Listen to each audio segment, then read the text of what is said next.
Good evening, everybody. This is Sweat, and welcome to my third video on Homefront. And this will be a follow-up of the first two videos I did and the comments and suggestions and whatnot in there. So, first, I would like to thank the almost 600 new subscribers and thank Thunder, Bash, Dunkus, even Kimmy J, everyone who stopped by my videos and who directed you guys to my videos. I would like to thank them. And again, thank you guys for subscribing. So, hopefully, this video will have the same support and the same type of feedback.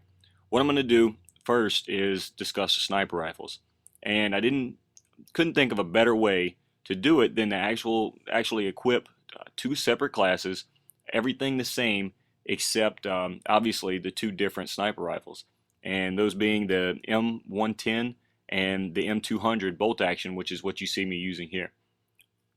So everyone, as soon as I got the game, everyone wanted to kind of grab a sniper rifle, jump up on some cover like I'm doing here, and start plunking away at people.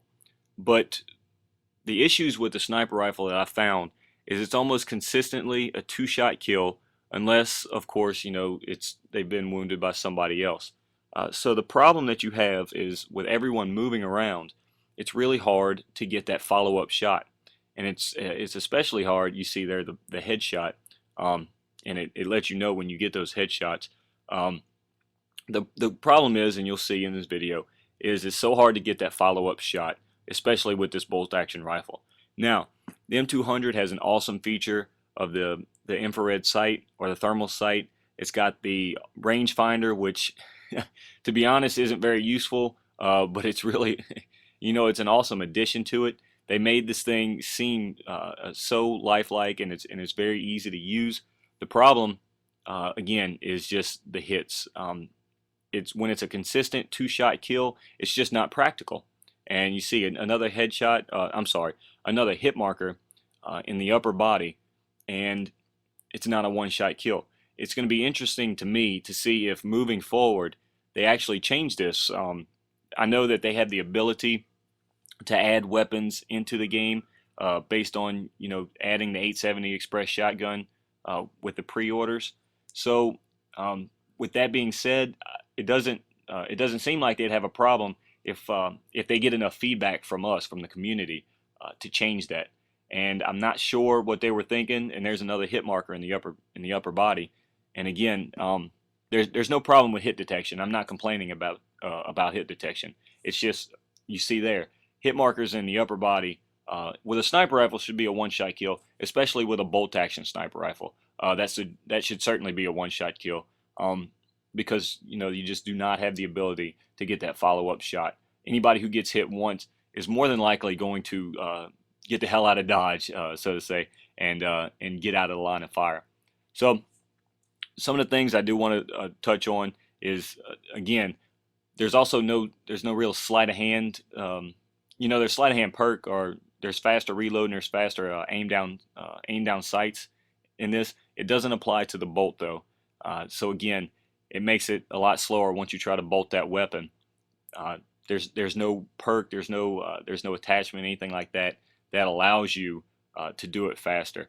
And speaking of attachment, there are no attachments for the sniper rifles at all. I'm going to get into the question and answer of this video later, but that was brought up a couple times. And again, there's no attachments, there's no silencer or extended mags or anything like that you can add to the sniper rifle. Quickscoping was also a very popular question in the comments of my other videos. And again, it's just not feasible. And I don't want to beat the dead horse, but without the benefit of a one-shot kill, it's not practical, and I don't really think anybody would want to try it. As you can see here, coming up, a shot, to me, a sniper rifle, it shouldn't be an issue.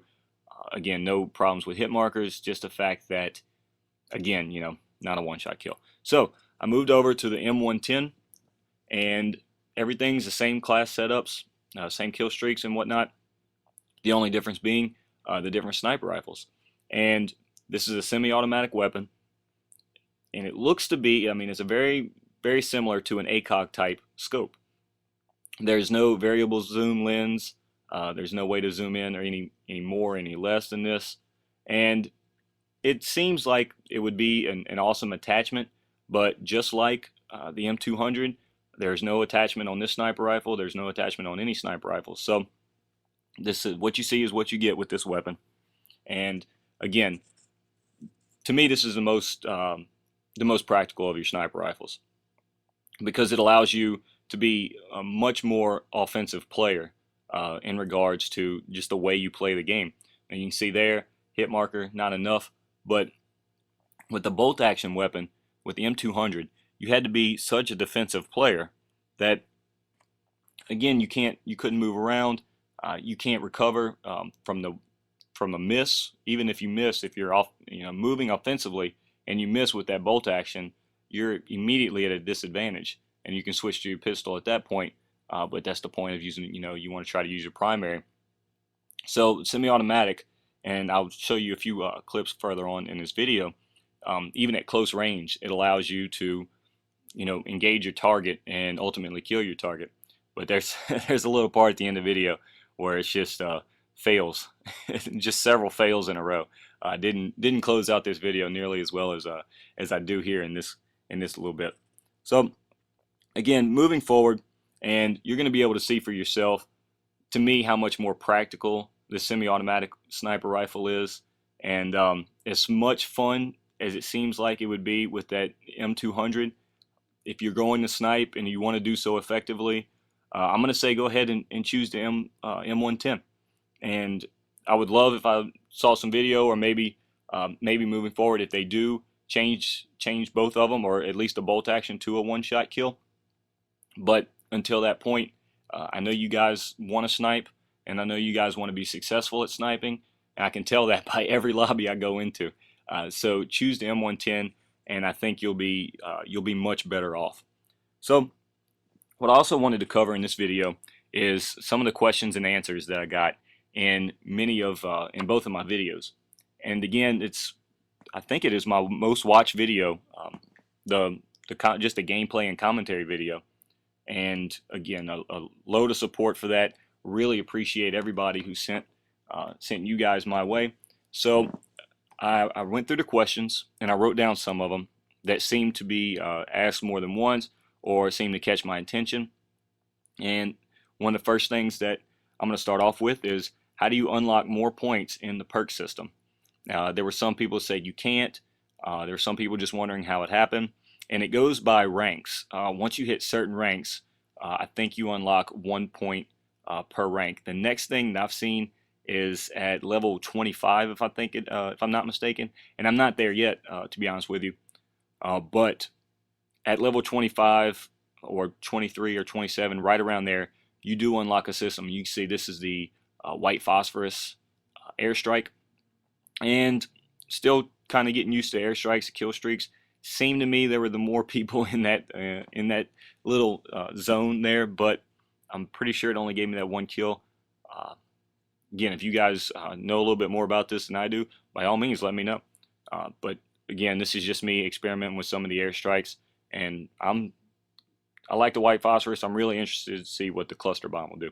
So you can unlock more points in the perk system, and if I'm going to go ahead and assume that it's just one at level 26, 25 or 26 or whatever it is, then I guess I'll go ahead and assume that in the 30s or 40s you'll unlock another point, and as you move all the way up, you'll continue to unlock one or 2 points, however many it is, with each level that you get to. One of the comments that really caught my eye was someone mentioning, as soon as I saw a ghost, I'm not getting it. And what Ghost will do is strictly against personal UAV. And as I discussed in the last video, when you use that personal UAV, even when it sweeps, nobody else sees it. So it's not going to be the team-wide epidemic, and not everybody uses the personal UAV either.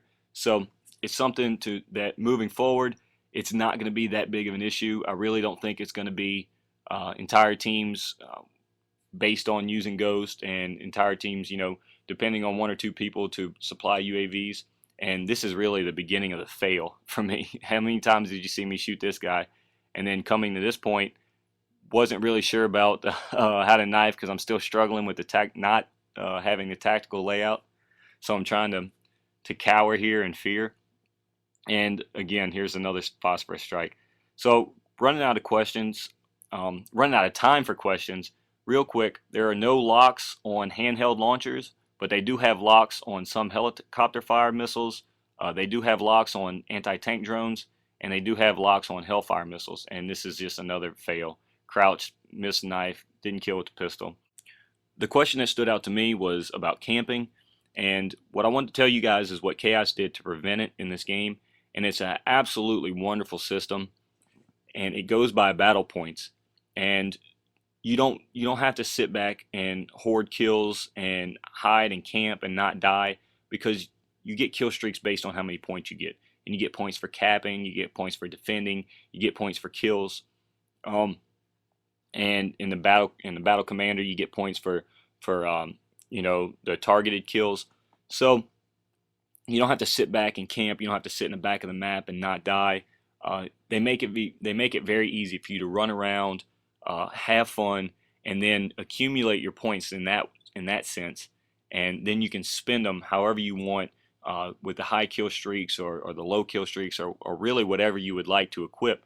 Because that's the beauty of the customization that this game allows. So great system by Chaos. Look forward to bringing you guys more videos soon. Y'all have a great day, and thank you for watching.